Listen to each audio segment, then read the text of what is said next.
Hello, I hope everyone can hear me well. I'm Joe Blakey from the University of Manchester.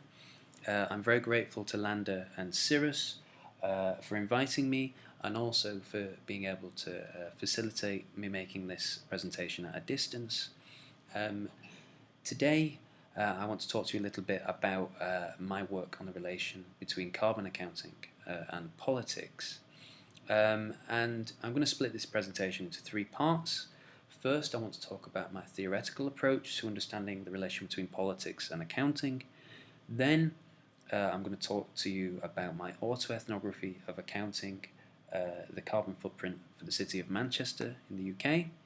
And then finally, I want to pose some questions about how we might go about repoliticising carbon accounting. So I think if you look at social science approaches to accounting, you see that there's an increasing awareness that numbers are something that are socially constructed. They're not value-free and they're not neutral. And that there's a widespread trust in numbers, that they're something that's quite elitist, and increasingly accounting is being seen as having kind of a cloak of objectivity where the subjective decisions are obscured. Now the approach that I take to understanding accounting and politics draws upon the work of the French political thinker Jacques Rancière. Now what intrigues me about Rancière's approach is that he makes a distinction in what we conventionally term as politics. So on the one hand he has this thing called the police order, and this essentially is a mode of organising society, so a mode of governance if you like. And then on the other hand he reserves the word politics for something else. Now for Rancière, there is a lack of a principle for any way of organising society, and so this really leaves the opportunity for contentious forms of politics, and this is what he terms as politics. I would argue that social scientists' investigations of accounting have primarily dealt with the police, looking at it as an order of power essentially. Rather what I want to do is to think also about this uncounted element that can become political through politics. I should also point out that Rancière's work is intrinsically about disagreement. He argues that consensus can't capture the true multiplicity of opinions in society, and actually we need dissensus and disagreement for these opinions to come to the fore. And also Rancière's work is intrinsically about counting. It's a logical fit. For Rancière, the police order is about creating the appearance of a complete count of society, whereas politics is about the uncounted elements becoming counted. Rancière's work is also what's been termed as aesthetic. Rancière draws heavily on Kant, whose aesthetic project was of course to understand that which relates to sense perception. And Kant distinguishes between the role of objects that affect us, such as carbon, the diffuse gas that's in the atmosphere, and our role and our faculty of sensibility, how we literally make sense of carbon in cognition, how we come up with concepts around carbon footprints, for instance. And so within this is an understanding of subjectivity that I find really, really useful. Moreover, separate from Kant, Rancière's understanding is a shared aesthetic configuration. Now he terms this as the distribution of the sensible. So we're talking about common sense here essentially, shared ways of perceiving and making sense of the world. Marking out people's roles and places in time and space.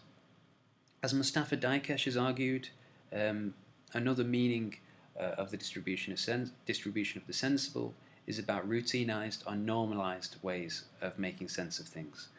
And I think herein is the opportunity to consider the role of standardization and the role of experts in accounting and shaping common sense on how we go about decarbonisation. So a quick example, New Zealand lamb, consumed in the UK, produced in New Zealand. Imagine there's an investor in the US. Who should have responsibility for these carbon emissions? I would argue there's no one correct way of framing this. And so disentangling this complex metabolism to assign responsibility, I think, is a relatively contingent and arbitrary act. But nonetheless, it's something that we've done. In 1996, the IPCC set out guidelines on how we should account for carbon emissions, and they came up with the territorial-based approach, essentially counting those emissions that take place directly within a territory and also those associated with energy consumption. But there are alternative perspectives, including consumption-based perspectives, which measure the emissions consequent of consumption, regardless of where the good or service is produced, and also income-based approaches that look at the emissions consequent of particular investments. And this matters as how you frame carbon emissions has massive consequences on how things look. For instance, the UK, when counted under a territorial-based approach, you can show that emissions are falling relative to GDP, but under a consumption-based approach, things look slightly different. I'd argue that increasingly theorists of what's been called post-democracy are looking at climate change. And essentially post-democracy or post-politics, that's about there being a police order that seeks to disavow opportunities for politics. And these kind of theorists that are on the board have increasingly blamed the kind of a techno-managerial consensus. So they're blaming the kind of accountancy rules and the accountancy standards that I've already alluded to, as well as the role of experts. So how does this take place on the ground? Well, this is a statement by Manchester Airport. They count their emissions under that territorial-based approach, so of course they're not counting the emissions that are consequent from the flights leaving the airport. This is a bunch of activists protesting the first Manchester Climate Change Stakeholder Conference in 2011, and they were protesting the lack of the airport being included in the city's carbon accounts. Now what's interesting here is the city's response, and this is a response from the City Council. They say they're trying to make change where they can, and that there has to be an international agreement on aviation. This isn't something that they can act on. It's not the place of the activists or indeed the council to start measuring the airport. This is another quote from one of the senior members of the city's stakeholder steering group that oversee the city's climate change action plan, and they spoke of their stakeholder approach to climate change governance, and they said it's precisely useful as it depoliticizes things. Environmental groups hate the airport. There's never any common grounds. We try to establish a rough consensus and avoid disagreements. And so here you can see how within this idea of consensus there's also this idea of people being excluded, and that's intrinsically what I think we're seeing in this example. Now post-democracy and post-politics, the post-political, has been talked about an awful lot within human geography and beyond, but the question that's less often asked is how we might go about repoliticization. Now for Rancière, the police can never account for the diversity of perspectives in society. However, he says that the better mode of the police is the one that's open to the breaking and entering of politics. So it's not the one that resists politics. And that's what I work towards under the vein of scholar activism. So this is the research that I did. I worked with the CO2 monitoring subgroup of the city's climate change steering group. I joined in 2016. And initially I tried to follow Donald Mackenzie, a critical accountant, and he advocated this idea of ethno-accounting, so studying the social decisions that accountants take in their day-to-day work. When I joined the group, the city had committed to going zero carbon, and they'd also committed to adopting this new carbon accounting standard called GPC. And this is very similar to a territorial-based approach, but I'll elaborate on that a little bit more in a minute. But first on zero carbon, they'd had a consultation at the time. 85% of the city's population that was surveyed agreed that it was an incontrovertibly good thing. And as one policymaker said to me, it just makes sense. But at this time, they'd not really agreed on what zero carbon meant and what was included or excluded. The word zero is fascinating, especially in relation to carbon. It's of course the carbon cycle. Carbon's never not present. So what carbon is included and what carbon is excluded is a fascinating question to me here, and it of course didn't signify its parameters.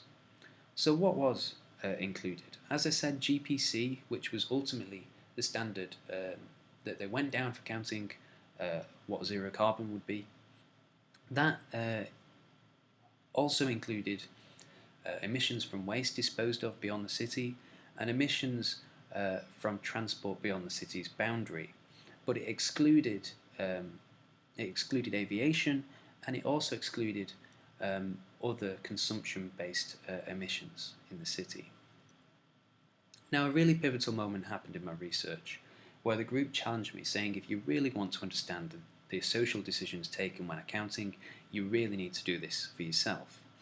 So I ended up counting for the GPC footprint for the city, and I came up with a figure of 3 million tonnes of CO2 for the year 2015. But this isn't the interesting bit.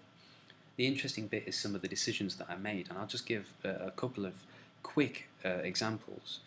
One thing that I did was I often had to modernise data. So for instance, when I was calculating the carbon emissions from coal use in the city, I only had a data set from 2014 and I was counting for 2015.